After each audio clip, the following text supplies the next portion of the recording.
Водните резерви во Кочани на минимум. Долготрајната суша алармантно го намали нивото на подземни води, па логично прашање е дали на општината и се заканува опасност од рестрикции. Рестрикции не се планираат да се преземат, поготово во овој период од годината, бидејќи сме со пониски температури, потрошата на вода не е толку висока, а сепак нивото на бунарскиот систем или на подземните води опаѓа. Ниските температури и малата потрошувачка. Состојбата сега ја држат во нормала, но вода нема.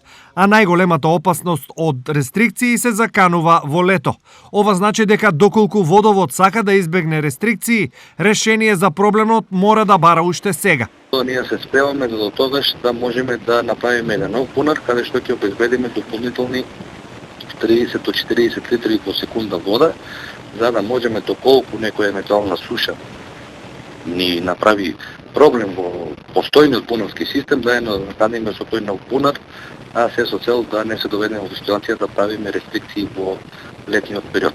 Последен пат рестрикции на вода и проблеми со водоснабдувањето во Кочани имаше пред 3 години. Состојбата на критично ниво била и лани во октомври, но падот на температурите ја намалиле потрошувачката, па рестрикции се избегнати. Состојбата, не само во Кочани, туку и во повеќето општини од регионот, дополнително ја комплицираат големите загуби на вода.